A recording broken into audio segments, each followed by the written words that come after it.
Emily, my boss, glances at me. When should I rely on you? Her tearful eyes are glistening and incredibly beautiful.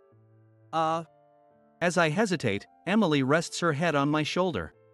A pleasant fragrance wafts from Emily's hair. From now on, I might rely on you a bit. Her words make me feel flustered. I slept so well. My name is Ted. I'm a 31-year-old businessman. It's the morning of the last day of a 3-day business trip. I just woke up in a room at a hotel. Ouch, my head hurts. I drank too much last night. As I get out of bed, I feel a dull headache and recall last night's business dinner. We went straight from the meeting to a nearby bar that opened early, and I got pretty drunk. But it was worth it. Just wait, Emily. You'll be pleased with the results. It seems I still feel a bit tipsy since I raise a clenched fist in the empty hotel room. Suddenly feeling embarrassed, I decide to take a shower.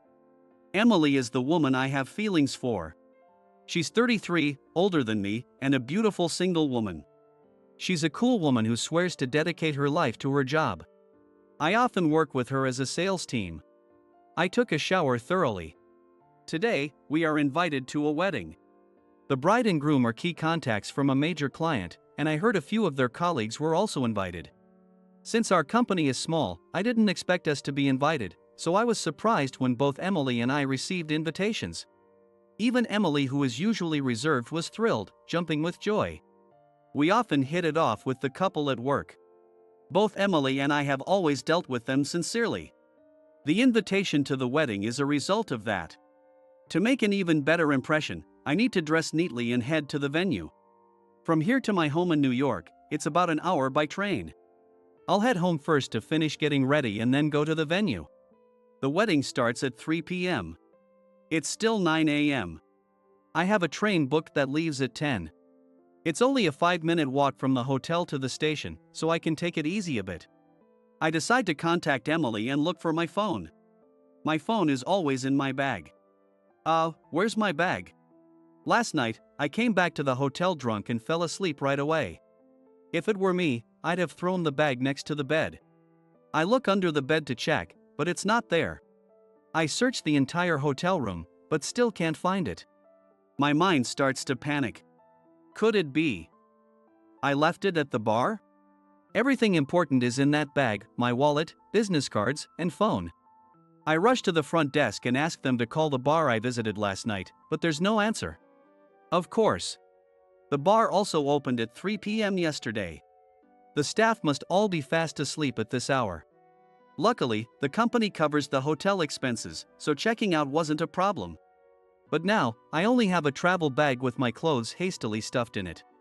I feel lost, but there's one piece of luck. I have my train ticket in the breast pocket of my suit. I always put tickets in my pocket. It's been a habit since I was a kid. After using the outbound ticket, I left the return ticket in my pocket.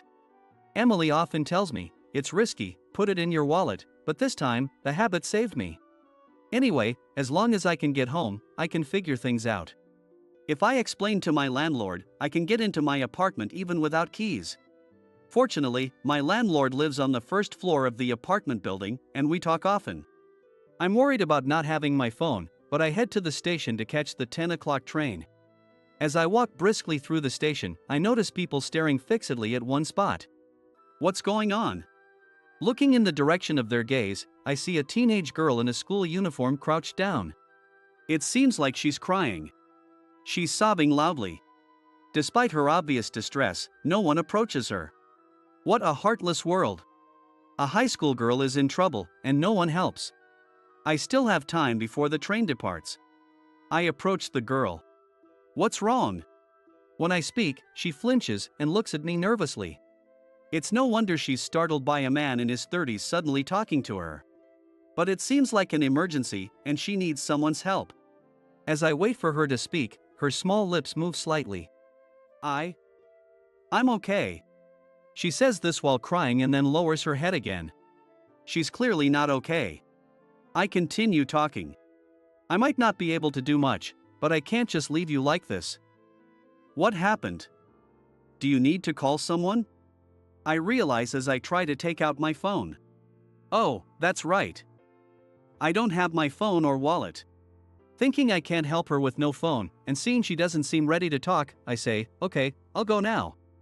But maybe the lady at the information desk can help. The girl seemed anxious about me leaving. She gently tugged at the hem of my suit as I tried to stand up. My mom is in critical condition. What? I try to make sense of the story through her sobbing. Her name is Lily. She's a 17-year-old high school student from New York. This morning, she received news that her mother had been in a car accident and was in critical condition. She rushed to the station with her teacher. She parted ways with the teacher at the station entrance and headed to the platform. She realized it at the ticket gate. The ticket that her teacher had given her and she had put in her purse was missing, along with the purse itself. She has no idea if she dropped it along the way or left it at her internship site. To make matters worse, her school prohibits bringing cell phones to internships, so she doesn't even have her phone. She felt helpless and crouched down here. What should I do, my mom? I can't just leave her like this. As someone who also lost his wallet, I want to help her. But all I have are some worn-out clothes and one train ticket to New York. If I give her this ticket, she can get back to New York. But then I won't be able to return to New York. I also have to attend a crucial client's wedding today. As I ponder this dilemma, I recall my grandpa. When I was a kid, my grandpa on my mom's side adored me. After my grandma passed away, he looked so lonely and eventually fell ill. In his hospital bed, he always seemed to say, "I'm all alone," looking despondent. Every time I visited, I'd say, "You've got me," and smile. Because it made him happy. But in the end, I couldn't be with him when he passed away. He died alone. I regretted it deeply. When I got the news of his critical condition, I was playing at a friend's house. By the time my parents called all my classmates' houses to find me, Grandpa had already passed. I look at Lily, who's still crying. It's clear who needs this train ticket more. I take out the train ticket from my breast pocket and offer it to Lily. Her face lights up for a moment, but she quickly looks away, feeling guilty. I force the ticket into her hand. But I feel bad for taking it. Holding her hand firmly, I look her straight in the eyes and say, "Don't hesitate. You'll regret it." Lily's tearful eyes widen in surprise. "Your mom is in critical condition, right? I hope she makes it." But critical means the worst could happen any moment. Run without hesitation. Before you regret it. I push her gently, and she starts running towards the platform. Watching her disappear beyond the ticket gate, I hold my head in my hands. What have I done? What was I thinking? Pretending to be some kind of hero. I have an important wedding to attend. But, well, as long as Emily shows up, it should be fine.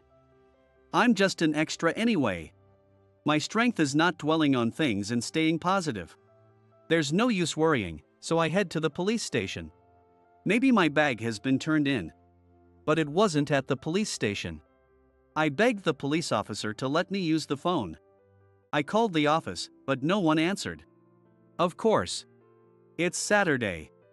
Unless there's an emergency, we don't work on weekends. Next, I desperately try to recall Emily's contact information. In this age where you can make a call with just one tap on your phone, there's no way I'd remember her number. I rummaged through my travel bag for any contact information related to work, but found nothing. So, I decided to head to the bar I visited last night. The bar opens at 3 p.m. If the staff arrives a couple of hours early, I might be able to grab the train, endure an hour's ride, and still make it to the 3 p.m. wedding. I anxiously waited for the staff to arrive, but even after 1 p.m., no one showed up. Growing more restless, I continued to wait, and finally, at 1:30 p.m., a staff member leisurely arrived, startled by my sudden rush. Fortunately, they had kept my bag behind the register. The staff member, who had served me last night, noticed my bag while cleaning up and tried to chase after me. But they couldn't find me. They apologized for the delay in noticing. I thanked the kind staff and dashed out of the bar. Looking at my phone, I saw a ton of missed calls from Emily. I called Emily while running. She answered before the first ring even finished. Before I could utter a word, Emily's angry voice pierced my ears. What have you been doing all this time? Stunned by the sudden yelling, my mind went blank. The wedding starts at 3 p.m. It's still only 1:30 p.m. I shouldn't be getting scolded this badly. Maybe something happened? I briefly explained the situation. When I mentioned that I left my bag at the bar, Emily sighed so heavily it was frightening even though I couldn't see her. What? So you still haven't? No, I haven't gotten on the train yet. What on earth are you doing? She yelled again. It's understandable. This is my fault. I was about to ask her to explain the situation, saying I'd be a little late, when I was startled. On the other end of the phone, it seemed like Emily was crying. This is an important wedding of our client's key contacts. Just being invited is a big deal, a chance to build stronger trust. I might ruin this opportunity, but crying seems overboard. Thinking my admiration for Emily might need to be forever sealed, I started to make excuses. Well, I did have the train ticket, but I gave it away for a good reason. What? I sensed Emily gasping on the other end of the call. Just then, I arrived at the station. Anyway, I'll buy a new ticket and head over right away. Talk to you soon, I said, cutting the call abruptly. And bought a ticket to New York at the counter. The train was departing in just 10 minutes. Even so, the arrival time in New York was 3 p.m. The wedding venue is a luxury hotel about 15 minutes from New York Station by taxi, but it's certain I won't make it to the 3 p.m. start. I plan to change into my wedding suit at home, but there's no time. As soon as I got off the train at New York Station, I rushed into a department store, explained my situation to the staff.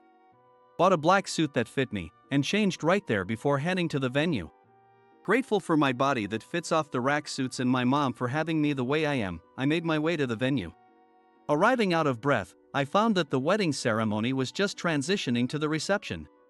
It was 3:30 p.m. I managed to avoid the embarrassment of opening the door in the middle of the reception. After checking in, I searched for Emily. Before I could find her, Emily spotted me and ran over in a stunning smoky pink dress. She rushed towards me and hugged me tightly. Ha! My mind went blank, and my face turned red. As I stammered in confusion, Emily said, "Thank you." Though I didn't understand, I looked at her tear-filled eyes. You helped Lily, didn't you? The name sounded familiar, but my brain was still not functioning fully. The high school girl you gave your train ticket to, she's my niece. Look, this girl, right? Emily showed me her phone. There, in what seemed to be a hospital room, was the girl I had given the ticket to just hours earlier, smiling faintly. The coincidence was overwhelming. But I was shocked at the same time. Wait, so the critical condition you mentioned was?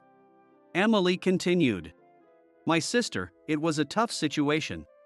Emily had rushed to the hospital after hearing her sister was critically injured.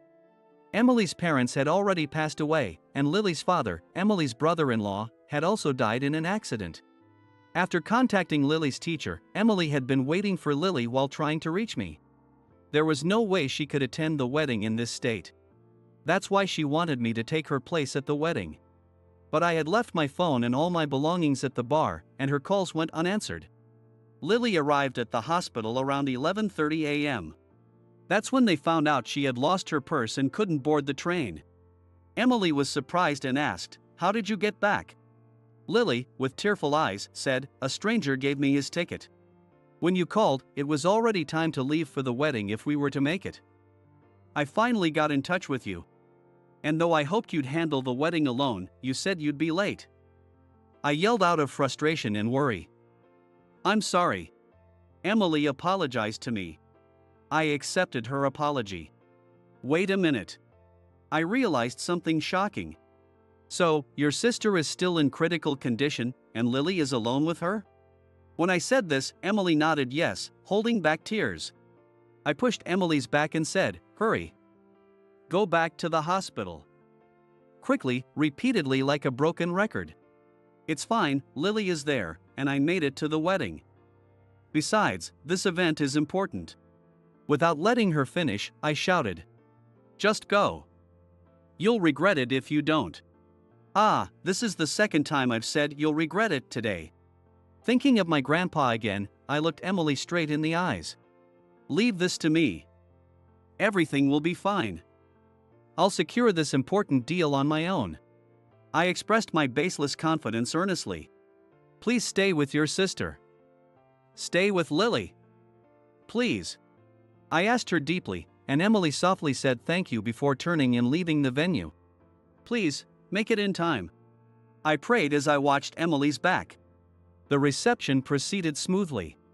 When I found the right moment to greet the bride and groom, they welcomed me with smiles. They had heard from the staff about Emily leaving early and were very concerned. They said, "Take care of her," making me feel humbled. I had caused this trouble, and had nothing to support. I assured them that I would visit them again for business, and they said they were looking forward to our big deal. Apparently, they had overheard some of the conversation in the lobby. Feeling a bit embarrassed and knowing others were waiting to greet the bride and groom, I quickly left their table. After the reception ended, I immediately called Emily. Her distressed voice made me straighten up. Can I come to the hospital too? Emily's voice was faint, and I strongly felt the urge to support her. I expected to be told off for intruding on a family moment. But to my surprise, she said, "I'm waiting for you." I asked for the hospital's location and took a taxi there. Arriving at the hospital out of breath, I saw doctors and nurses gathered around. It was clear she didn't have much time left. Understanding the situation, I quietly approached Emily. Tears were streaming endlessly from Emily's eyes, and Lily was holding the hand of the woman lying on the bed. Lily, like Emily, was also crying. As the heart rate monitor's beep slowed, Lily let out a small cry. "Mom!" Everyone focused on Lily. "Mom, you're holding my hand, can you hear me?" She desperately spoke to her mother. But her mother's eyes didn't open. Watching closely, I saw her lips move slightly, though I couldn't make out the words. It looked like she was saying thank you, and I instinctively whispered thank you. At that moment, the heart monitor made a foreboding sound. The room was filled with quiet sobs. Emily staggered, and I supported her. The doctor's final announcement echoed hollowly in the room, and Emily and Lily broke down in tears. After the doctors and nurses left, and Emily and Lily had cried their hearts out, the room fell silent. Thank goodness. Emily gave me a sharp look at my unintended comment. Ignoring it, I murmured. Grandpa might have said something too. I wish I could have heard it. Tears started to fall from my eyes as well. Emily's stern expression softened into tears again. Did she say thank you? She repeated my words from the final moment. I answered with conviction. Yes. Emily's eyes welled up once more. I see. I see. She repeated, as if reassuring herself. Thank you so much. I didn't get your contact information or name. I regretted it on the train. I never imagined you were from the same company as my aunt. Lily, having calmed down a bit, appreciated me deeply. Following her lead, Emily also appreciated me. Thanks to you, we were able to say a proper goodbye. Thank you. I took a step back. Well, if I hadn't left my bag at the bar, you both could have gotten back quickly. I stammered, and Emily glared at me, scolding, "That's true." Lily burst out laughing, and for a moment, the atmosphere in the room lightened. If you need anything, just let me know. Emily gave me a glance. When should I rely on you? Her tear-stained eyes were glistening and incredibly beautiful. As I hesitated, Emily rested her head on my shoulder. A pleasant fragrance wafted from Emily's hair. I might rely on you a bit more from now on. Flustered by her words, I loudly responded, yes. I'll always support you. Emily gave me a small scolding, you're too loud. After that, there were the funeral and various arrangements. With only Emily and Lily as close relatives, I helped with what I could. When things had settled down a bit, Emily invited me to her home. She ordered some simple snacks for delivery and showed her appreciation. After seeing her sister off, Emily's expression was bright but still carried a hint of sadness. Emily slowly started to speak. I decided to take Lily in. It wasn't surprising. I had expected Emily to do that. Lily must be so relieved, I said. Emily gave a wry smile and said, "Ah, marriage is a distant dream now," in a resigned voice. Without thinking, I blurted out, "How about me?" Emily didn't seem shocked at all and laughed softly. "That's impossible. Lily still has 5 more years until she graduates from college. Find someone nice and be happy, Ted. I can wait 5 years," I said, feeling frustrated and clinging to hope. Emily seemed to be brushing me off lightly. "Please. Go out with me.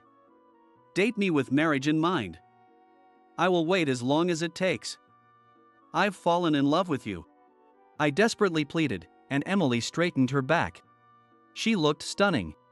"I have the responsibility of raising Lily into a respectable person until she graduates from college. Money isn't the issue. But I need to support Lily. I don't have time for a relationship," Emily declared firmly, looking straight at me. "Can't you share a bit of that responsibility with me?" Emily furrowed her brow at my words. A 31-year-old youngster? Taking responsibility for a high school girl? It's impossible. Emily looked at me with exasperation, and I replied. "And Emily, you're just a 33-year-old young woman." Emily puffed out her cheeks at my remark. Don't state a woman's age so bluntly. Her puffed-up cheeks were so amusing that I couldn't help but burst into laughter. Then I stepped closer to Emily and took her hand. Her hand tensed up for a moment, but she didn't pull away. "I want to protect Lily, who was crying at the station. I want to support Lily, who was crying in the hospital. And I want to spend my life loving and healing you, who was also crying in that hospital room." Emily didn't give a verbal response, but she squeezed back my hand tightly. It was her way of showing her affirmation. 5 years later, Emily and I got married. We had just finished the wedding ceremony and were now at the reception. It was a small, intimate venue. To ensure Emily didn't feel self-conscious about not having many relatives, we kept the guest list to mainly friends. We even invited the couple from the client who had invited us to their wedding 5 years ago. They attended with their 2 small children, smiling. Emily left her seat first for an outfit change. As I watched her leave, Lily came up to our table. She recently graduated college, and she's been busy as a first-year police officer. She had just returned from the police academy. Having lost both her parents in accidents, she studied hard and pursued a career as a police officer to help reduce traffic accidents. Whenever I visited Emily's house with some treats, Lily was always studying in her room. I watched her, now a beautiful young woman, with pride. "You're adorable, Lily. Has anyone weird tried to talk to you?" Lily laughed at my comment. "Adorable? That's something you should say to the bride," I countered. "I already told the bride she's beautiful, so it's okay." I had been telling Emily she was beautiful throughout the preparations.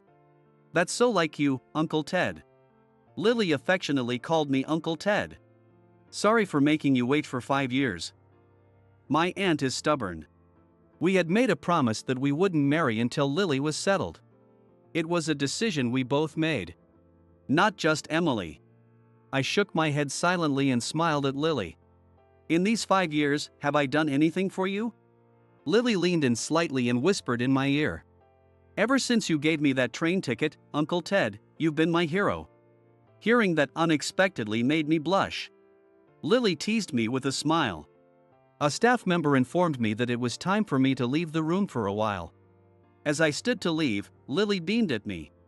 "My hero, Uncle Ted. Please take good care of my precious aunt." With a thumbs up, I acknowledged her words. For the next outfit, Emily would be wearing a deep blue, slender dress that suited her perfectly. I knew I'd be showering her with compliments again. Suppressing my grin, I headed toward the door of the reception hall, hearing the MC's words behind me. "Towards you, adorned in that beautiful blue dress,